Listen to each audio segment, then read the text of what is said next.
ആകാശവാണി. നമസ്കാരം. പ്രത്യേക വാർത്താ ബുള്ളറ്റിൻ വായിക്കുന്നത് ബിന്ദു. സംസ്ഥാനത്ത് 2 ഘട്ടങ്ങളിലായി നടന്ന തദ്ദേശ തെരഞ്ഞെടുപ്പിന്റെ വോട്ടെണ്ണൽ നാളെ രാവിലെ 8 മണിക്ക് ആരംഭിക്കും. സംസ്ഥാനത്ത് 244 കേന്ദ്രങ്ങളാണ് വോട്ടെണ്ണലിനായി ഒരുക്കിയിരിക്കുന്നത്. പോസ്റ്റൽ വോട്ടുകളാകും ആദ്യം എണ്ണുന്നത്. ഓരോ ബൂത്തിലെയും എണ്ണൽ തീരുന്ന മുറയ്ക്ക് വോട്ടുനില തെരഞ്ഞെടുപ്പ് കമ്മീഷന്റെ ട്രെൻഡ് പോർട്ടലിൽ ലഭ്യമാകും. തിരഞ്ഞെടുപ്പ് വിജയാഹ്ലാദ പ്രകടനങ്ങളിൽ സ്ഥാനാർത്ഥികളും രാഷ്ട്രീയ പാർട്ടികളും മിതത്വം പാലിക്കണമെന്ന് സംസ്ഥാന തിരഞ്ഞെടുപ്പ് കമ്മീഷൻ. ഡിസംബർ 18 വരെ മാതൃകാ പെരുമാറ്റച്ചട്ടം നിലവിലുണ്ട്. ഹരിതചട്ടവും ശബ്ദ നിയന്ത്രണ പരിസ്ഥിതി നിയമങ്ങളും ആഹ്ലാദ പ്രകടനങ്ങളിൽ കർശനമായി പാലിക്കണമെന്നും കമ്മീഷൻ നിർദ്ദേശിച്ചു. സംസ്ഥാനത്തെ സർക്കാർ ട്രഷറികൾ നാളെ തുറന്നു പ്രവർത്തിക്കും. ഫലപ്രഖ്യാപന നടപടികൾ പൂർത്തിയാക്കി തെരഞ്ഞെടുപ്പ് രേഖകൾ സുരക്ഷിതമായി സ്ട്രോങ് റൂമുകളിൽ സൂക്ഷിക്കുന്നതിനാണ് ട്രഷറികൾ തുറന്നു പ്രവർത്തിക്കുന്നത്.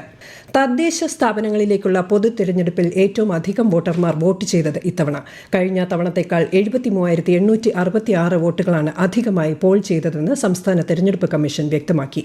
തദ്ദേശ സ്ഥാപനങ്ങളിലേക്ക് പുതിയതായി തെരഞ്ഞെടുക്കപ്പെടുന്ന അംഗങ്ങൾ ഈ മാസം 21 മുൻപ് സത്യപ്രതിജ്ഞ ചെയ്ത് ചുമതലയേൽക്കണമെന്ന് സംസ്ഥാന തെരഞ്ഞെടുപ്പ് കമ്മീഷൻ നിർദ്ദേശം നൽകി. തിരഞ്ഞെടുക്കപ്പെട്ട അംഗങ്ങളുടെ ആദ്യ യോഗം സത്യപ്രതിജ്ഞയ്ക്ക് ശേഷം ചേരും. തദ്ദേശ തെരഞ്ഞെടുപ്പിന്റെ വോട്ടെണ്ണലുമായി ബന്ധപ്പെട്ട് പ്രത്യേക വാർത്താ ബുള്ളറ്റിനുകൾ ആകാശവാണി തിരുവനന്തപുരം പ്രാദേശിക വാർത്താ വിഭാഗം നാളെ പ്രക്ഷേപണം ചെയ്യും. പതിവ് ബുള്ളറ്റിനുകൾക്ക് പുറമെ രാവിലെ 9:30, 10:15, 11:30, ഉച്ചയ്ക്ക് ശേഷം 2:30, 3:30, 4:30 എന്നീ സമയങ്ങളിൽ 5 മിനിറ്റ് ദൈർഘ്യമുള്ള ബുള്ളറ്റിനുകൾ ഉൾപ്പെടുത്തിയിട്ടുണ്ട്. കൊച്ചി മുസിരീസ് ബിനാലെ 6ാം പതിപ്പിന് ഇന്ന് തുടക്കം. ഫോർട്ട് കൊച്ചി പരേഡ് ഗ്രൗണ്ടിൽ മുഖ്യമന്ത്രി പിണറായി വിജയൻ ബിനാലെ ഉദ്ഘാടനം ചെയ്തു. 110 ദിവസം നീളുന്ന ബിനാലെ അടുത്ത വർഷം മാർച്ച് 31 സമാപിക്കും. മണ്ഡലകാലം അവസാനിക്കാൻ 2 ആഴ്ച ബാക്കി നിൽക്കെ സന്നിധാനത്തും പരിസര പ്രദേശങ്ങളിലും ഇതര സംസ്ഥാനക്കാരായ ഭക്തരുടെ അടക്കം തിരക്ക് വർദ്ധിക്കുന്നു. ഇന്ന് വൈകിട്ട് 4 വരെ 61,424 പേർ ദർശനം നടത്തി. ഇതിൽ സ്പോട്ട് ബുക്കിംഗിലൂടെ 7,333 പേരാണ് ദർശനം നടത്തിയത്. തിരുവനന്തപുരം സെൻട്രൽ ഹസ്രത്ത് നിസാമുദ്ദീൻ 1 വേ സ്പെഷ്യൽ സർവീസ് നടത്തും. നാളെ രാവിലെ 7:45 തിരുവനന്തപുരത്ത് നിന്ന് പുറപ്പെട്ട് തിങ്കളാഴ്ച രാത്രി 7 ഹസ്രത്ത് നിസാമുദ്ദീനിൽ എത്തിച്ചേരും. 2027 സെൻസസിന് 11,718 കോടി രൂപയുടെ ബജറ്റിന് കേന്ദ്ര മന്ത്രിസഭയുടെ അംഗീകാരം. 2026 കാലയളവിലെ കൊപ്രയ്ക്കുള്ള താങ്ങുവില വർദ്ധിപ്പിക്കാനും മന്ത്രിസഭ അനുമതി നൽകി. കൽക്കരി ലിങ്കേജ് നയത്തിന്റെ പരിഷ്കാരങ്ങൾക്കും കേന്ദ്ര മന്ത്രിസഭ അംഗീകാരം നൽകി. ശൈത്യകാല സമ്മേളനം നടക്കുന്ന പാർലമെന്റിന്റെ ഇരുസഭകളും നടപടികൾ പൂർത്തിയാക്കി ഇന്നത്തേക്ക് പിരിഞ്ഞു. മുതിർന്ന കോൺഗ്രസ് നേതാവും മുൻ കേന്ദ്ര ആഭ്യന്തരമന്ത്രിയുമായ ശിവരാജ് പട്ടേലിന്റെ നിര്യാണത്തിൽ ലോക്സഭയും രാജ്യസഭയും അനുശോചിച്ചു.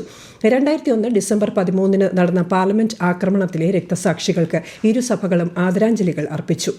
വായുമലിനീകരണ പ്രശ്നങ്ങൾ ലോക്സഭയിൽ ചർച്ച ചെയ്യാൻ കേന്ദ്ര സർക്കാർ തയ്യാറാണെന്ന് കേന്ദ്ര പാർലമെന്ററി കാര്യമന്ത്രി കിരൺ റിജിജു.